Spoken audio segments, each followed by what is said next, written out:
ભાવનગર જિલ્લામાં રહેતા ખેડૂત 12 કરતાં વધુ શાકભાજીનું વાવેતર કરી રોકડી આવક મેળવી રહ્યા છે. ભાવનગર જિલ્લા સહિત સમગ્ર સૌરાષ્ટ્ર તેમજ ગુજરાત રાજ્યમાં ખેડૂતો હવે દિવસેને દિવસે રાસાયણિક ખેતી છોડી પ્રાકૃતિક ખેતી તરફ વળ્યા છે. પરંપરાગત પાકોની જગ્યાએ શાકભાજી પાક તેમજ બાગાયતી પાકોનું વાવેતર કરી તેમાંથી સારી એવી આવક ખેડૂતો મેળવી રહ્યા છે. મારું નામ છે કાળુભાઈ આનંદભાઈ સોલંકી. મારું ગામ કરેડા, તાલુકો ઘોઘા, જિલ્લો ભાવનગર. મેં 2016થી પ્રાકૃતિક ખેતી કરું છું અને પ્રાકૃતિક ખેતીમાં હું અલગ અલગ પાકો, ધારો કે 2 હાર ગલકાની હોય, 2 હાર તુરિયાની હોય, 2 હાર કારેલીની હોય, એની કોઈ અલગ અલગ પાકો, આ ધારો કે 4-5 વીઘા છે તો અલગ અલગ પાકો સ્ટેપ બાય સ્ટેપ હું કરું છું. ધારો કે પહેલાં છે તો મારે આરિયા અને કાકડી છે, પછી છે ગલકા છે અને તુરિયા છે, પછી કારેલી છે, પછી વાલોળ છે, પછી ટીંડોરી છે, પછી પરવળ છે, પછી ટમેટી છે, પછી મરચી છે, પછી દૂધી છે, રીંગણી છે, પછી ચકરિયા છે, અને આવું બધું હું મિક્સ પાક કરું અને પ્રાકૃતિક ખેતી કરું છું.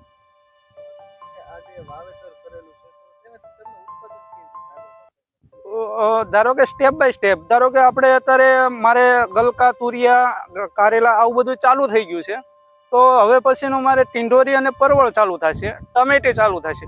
કેમ કે સ્ટેપ બાય સ્ટેપ પ્રાકૃતિક ખેતી કરીને પોતાને માર્કેટ કરવું હોય તો બસ સ્ટેપ બાય સ્ટેપ આપણે આગળ શાકભાજી હોવું જરૂરિયાત છે.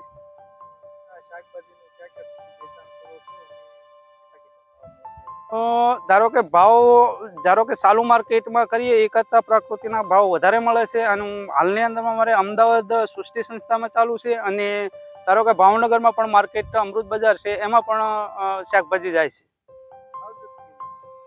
માવજત ધારો કે પહેલાં જ્યારે મેં 2016થી ચાલુ કર્યું ત્યારે મને 2 વર્ષ થોડુંક અઘરું લાગ્યું હતું.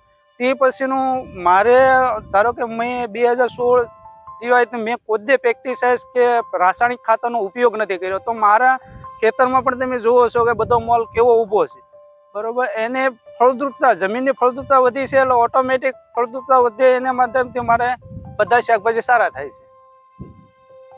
કરેડા ગામના ખેડૂત કાળુભાઈ સોલંકી, જેઓ 2016થી પ્રાકૃતિક ખેતી કરી રહ્યા છે.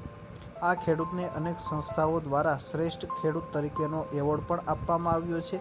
આ ઉપરાંત રાજ્યપાલ દ્વારા પણ કાળુભાઈના ફાર્મની મુલાકાત લેવામાં આવી હતી. હાલ કાળુભાઈ અલગ અલગ શાકભાજી પાકોનું વાવેતર કરી રહ્યા છે. તુરિયા, ગલકા, દૂધી, ટિંડોરા, ટમેટી વગેરે પાકોનું વાવેતર કરી એક બાદ એક પાકમાંથી ઉત્પાદન મળી રહે તેવા આયોજન સાથે 4 વીઘા જેટલી જમીનમાં તેઓએ આ શાકભાજી પાકોનું વાવેતર કર્યું છે. ખાસ કરીને પોતે આ શાકભાજીનું વેચાણ અમદાવાદ તેમજ ભાવનગર ખાતે કરી રહ્યા છે.